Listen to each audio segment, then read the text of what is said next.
Episode 11 of Highly Debatable is live here on the NBL Network, right here on YouTube. We appreciate each and every one of you tuning in.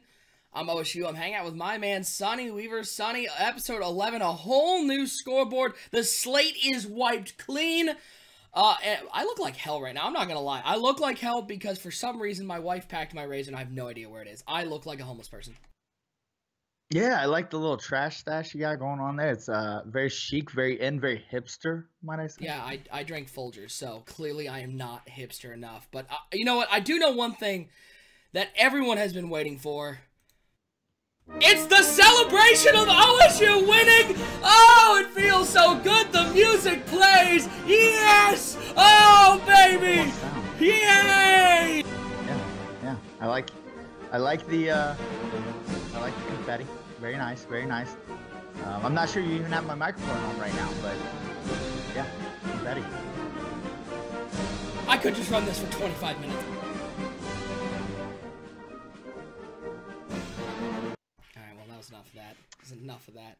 Again, folks, if you want to decide who wins this episode of Highly Debatable each and every week, you can post in the chat hashtag OSU wins or hashtag Sonny wins, or if you're watching this on YouTube in our archives, post that in the comments down below. We do tally all of them up, so please make sure you vote on who wins this episode, Sonny. But it's a new slate. It's anyone's game now. Let's get to round one. And in round one, we talk about the cluster that is the AFC. Sonny Weaver, boy, it's a mess. And it's not a bad mess. It's just there are a lot of good teams, a lot of similar records. It is anyone's race as we're heading into the tail end of the season. So as Sonny Weaver told me before the show, call your shot. Sonny, who's making it out of the AFC? Give us the 6 playoff teams that will absolutely for sure be there when it comes playoff time here in the NBL. Well, let's work down the list. I think it's going to go San Diego Chargers, Pittsburgh Steelers. Already wrong. It's the Los Angeles Chargers. Tennessee Titans. Yeah, there you go. Let's go New England Patriots. Now the playoffs are where things get interesting. So right now, let's just put right now you're picking every current division winner. They're the leader. I am, because I think they hold on. You know, for me, who always likes to rip you for always taking the easy route, I think those guys are pretty locked in. I think the least, if I had to rate them with a confidence factor, I would put the Patriots as least confident, Chargers as most confident right now. I'm going to go ahead and I'm going to say the Baltimore Ravens, now sitting at 7-4, I believe, get in. And I'm going to take your Oakland Raiders. Give me the Oakland Raiders at 8-3 to go ahead and get in the playoffs. Thanks, Sonny. I appreciate that. So surely I'm hosed. Thanks, guys, for playing. I'm going to be quitting the league right now because Sonny picked me. And the only person worse than picking me for Sonny would be Deca picking me. That would just be like the team implodes. I am with you a lot of the way. I think Pittsburgh, I like the Los Angeles Chargers for sure. I think the New England Patriots are the best team in the AFC East. I'm going to stick with the Titans as well. I think the 4 division leaders right now are the 4 teams that I think will win that division. I'm not going to say they're the 4 best teams. Just looking at the schedules down the stretch, I like those 4 teams. As far as wild cards, I got to stay home. I got to pick the Oakland Raiders at 8-3 right now. As my second wild card team, I've gone back and forth. I have the Denver Broncos, I think, are playing very well. And I think they're going to make a nice run. I think I'm going to go with the Jacksonville Jaguars. And I know they don't have Daniel Shirley. I know they're playing with a backup quarterback. But they're, for some reason, finding a way to win right now. I think they're going to do just enough. I think a lot of these guys' schedules going down the stretch in the AFC, they get tougher matchups. So some of these teams that are sitting there at 6-4, 6-5, it gets tougher. I just think the Jaguars, they've got some tough games coming up, but they're sticking in a lot of these games. They have a big win over the Steelers. They played the Detroit Lions, even with Brad Kaya, which we got the pleasure of seeing on NBL Live, Sonny. That stinks. But they only lost them by 7. I just think the Jaguars, they just sort of have that resiliency, that sort of X factor. I think they're going to find a way to sneak into the playoffs. And if they don't, I'm really sorry on Isolated. Well, so let's look at the schedule. Next week they have the Raiders. Are you going to let them win? God, no. Well, okay, will I colossally fail? Left to be seen. Now they're 6-6. The week after they have the Titans. Well, I'm not going to let them win. They get the Texans the following week. We'll go ahead and give them one. So at that point, they're 7-7. Ravens end with the Titans. I think 500 is what they're looking at. 500. I'm just not sure the Jaguars have enough. The schedule definitely got tougher down the back end. Now, I will say the Denver Broncos, their schedule is very tough. I'm not sure they get over 500. I think if I had to lean on that, if I'm really going to call something out there, maybe the Cleveland Browns pull it out. But I'm not seeing the Jaguars. Can we take just a quick sec? What has happened in Cleveland? This was a team that was challenging for the division. It was wow, you're stuck in the division with the Pittsburgh Steelers. The Pittsburgh Steelers are not having the season I think many expected them to have. They've had some injury problems. It looked prime for the Browns to take over that division. They have lost some stinkers of games. A hashtag not top 5 is getting a reliving in the chat. What is going on in Cleveland, and why can't they put wins together? Well, they lack that top 5 pedigree. I think that's really what it comes down to. And I think they have a shot. I think it's between them or the Ravens. I think that second wild card spot's going to come out of the AFC North. I think your Oakland Raiders will get the first one. So, them and the Ravens can battle it out. I'm not sure who has that tiebreaker there. But I know the Ravens, they're a pretty tough team. Ravens are for sure tough. They're definitely a team that I think it will be tough down the stretch. I looked at their schedule. They've got some winnable games. My only question with the Ravens, I just don't know if I believe in Andrew Luck. That's my problem, is that Andrew Luck has had – he's sort of been the Jekyll and Hyde for them so far. He's had some great games, and then he has laid some eggs. And they've got some winnable games down the stretch. I'm not really sure if he can hold it up for them. But that's enough talking about the AFC as a conference. Let's take a look in round 2 at more as the league as a whole. And we're going to take a look at who is the dark horse, the team that nobody is talking about right now. There are a lot of teams out there, as we looked in the AFC and some in the NFC, in that sort of 6-4, 6-5 range. Teams that could make a run at the playoffs. Maybe they're stuck in tough divisions. Maybe they're just meddling right now. But which one is a dark horse for you, son? I'm going to take the first one on this one, and this is a team that I have given a lot of praise for a lot of times here on Highly Debatable throughout NBL Live. They are stuck in a brutal division, but I love this Green Bay Packers team. I mean, this Packers team has played unbelievably tough throughout the last couple of seasons. They've been that team that nobody wants to face, especially in that division. They come away with sort of those 6-7 point losses, and now this year they're putting wins together. They're 7-3 right now. They're top 15 in both points scored and points allowed. They've got a tough rushing defense, the number 3 in the NBL. They're getting it done, and Aaron Rodgers is healthy. Knock, knock, he's healthy. And he is playing well. DeMarco Riley at running back, averaging 5 yards per carry. I love him. And I love this receiving core. Devontae Adams, Darren Munnerlyn, and Randall Cobb. Those 3 are all speedy wide receivers that get down the field. And in that NFC North, those teams have had trouble stopping the pass so far, with the Lions and their injury problems, and with the Minnesota Vikings sort of playing hot and cold all season. This Packers team, I think, can make a certain run for the division. I think they're for sure in the playoffs, and I just don't think anybody is talking about Green Bay as a power team coming out of that NFC. Yeah, I think Green Bay is a good choice here. Obviously, I got the first-hand experience with them dealing with that team. They definitely are better than what people are giving them credit for. I'm going to go in a little different direction. I'm going to go with somebody that we like to rag on quite often around here, the Seattle Seahawks.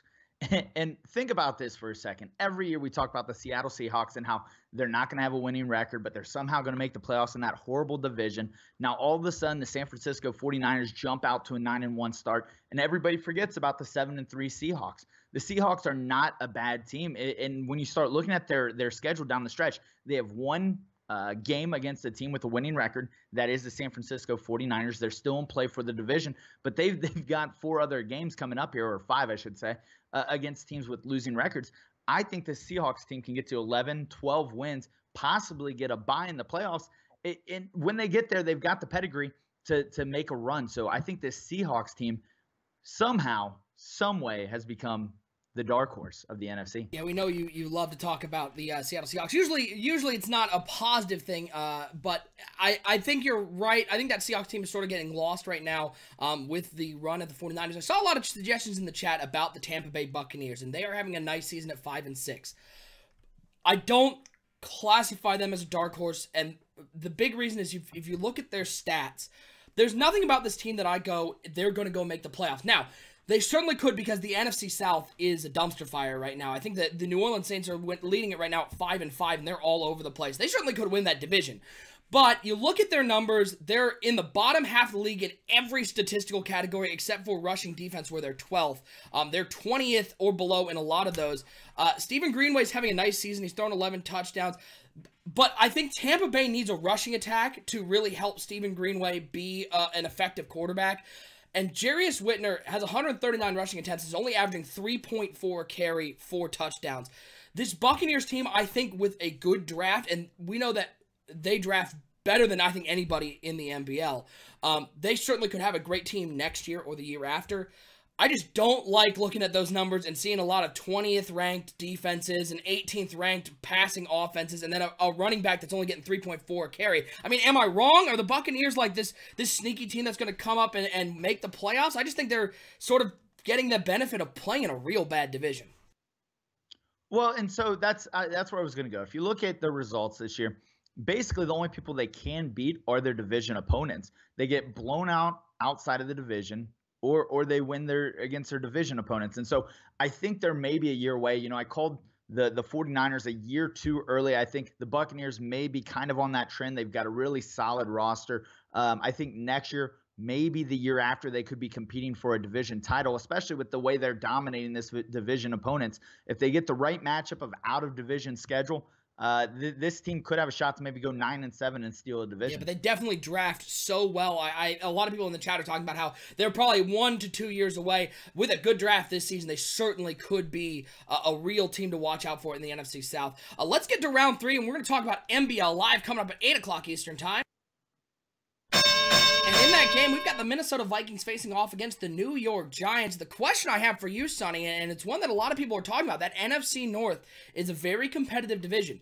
With a win today, Sonny, are the Minnesota Vikings in the driver's seat in the division? Are they, with a win tonight on NBL Live, do you like them to win that NFC North? Well, let me tell you, I called that NBL Live game the other night.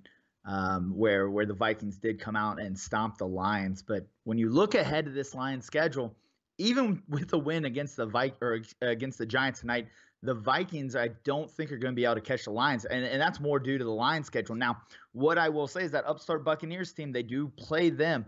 That could be a big game. The Lions obviously play Green Bay twice. But I think it's the Lions division until somebody takes it. And I think Bomber's got this one. He's really playing well this year. He's had a couple hiccups, but for the most part, he's a pretty dominant team. I feel like Hop's going to collapse one game.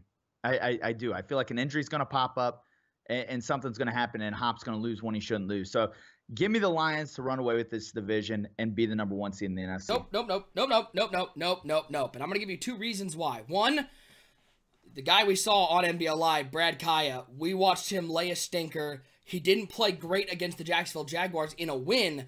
I don't trust Brad Kaya. Matt Stafford's not supposed to be back until I think the first game of the playoffs. I don't like this Lions team down the stretch, and I love this Vikings schedule down the stretch. And let me give you a reason why. They're playing the New York Giants tonight. New York Giants don't have Davis Webb. He's hurt for 5 weeks. They're going to be playing against Christian Hackenberg, who is no Davis Webb. He's no Brad Kaya.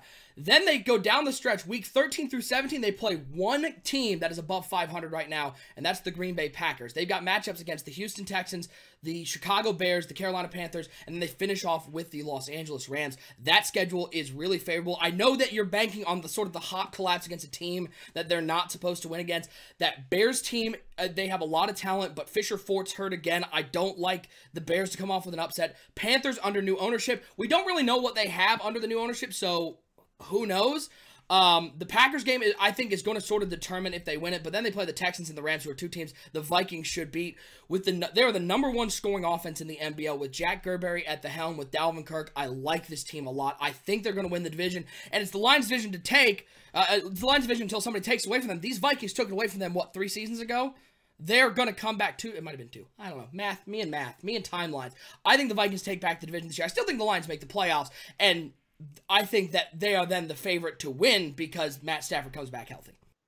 Well, here's why you're wrong. The Detroit Lions are already a game up.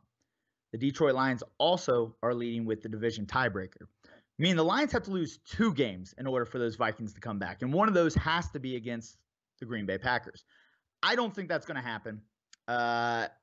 Unfortunately, I think the Vikings are really going to look back at that game they lost to the Packers early on in the year and regret that, because honestly, that's what it's going to come down to. I think, honestly, the Lions could drop one of these games. I don't think it's to the Packers. And in the end, that's going to be the difference in winning that division or not. So tough break for the Vikings. They're going to get in. They're going to be a dangerous team in the playoffs, but they're not going to win that division. Well, we will certainly see as the season unfolds. Again, folks, right now, go ahead and vote in the chat. Hashtag OSU wins, hashtag Sunny wins. If you're watching this on the archives on our YouTube channel, go ahead and post that in the comments. We'd love to hear your vote as well. It's time to get to shout-outs.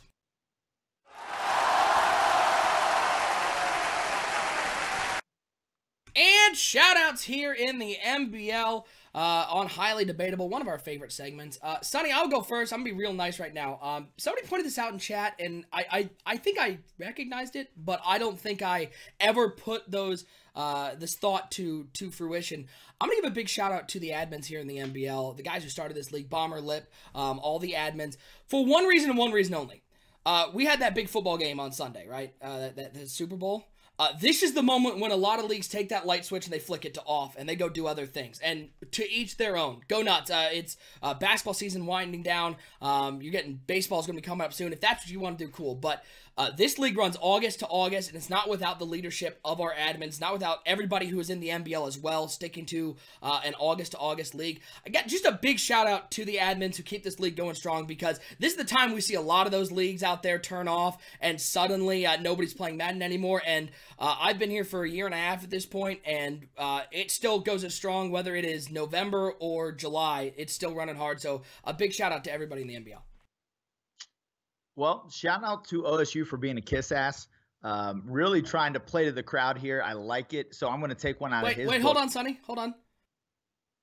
Let me just put up that scorecard once again. Hey, get out of my time. This is my time. Anyways, shout out to the people watching, right? Jameson Zampino asked, did we read comments? Jameson, we see you. We get caught up in the topics, but we definitely appreciate you tuning in. Some of the other guys out there, fellow Blitz and all those guys that, come around and definitely make it happen. The grid guys definitely appreciate it. So, hey, and also shout out to me for making OSU's victory confetti. I mean, what a good sport I am. Only Sonny could find a way to shout out himself. I'm proud of you, bud. Oh, man. Again, folks, there's that scoreboard. Just one more time for everyone out there. Thanks for tuning into Highly Debatable. Vote hashtag OSU wins if you're smart. Hashtag Sonny wins if you feel bad for him. Charity, whatever. We're going to get out of here. We'll be back next week with another episode of Highly Debatable. Well, the music definitely made that go all wonky. Do.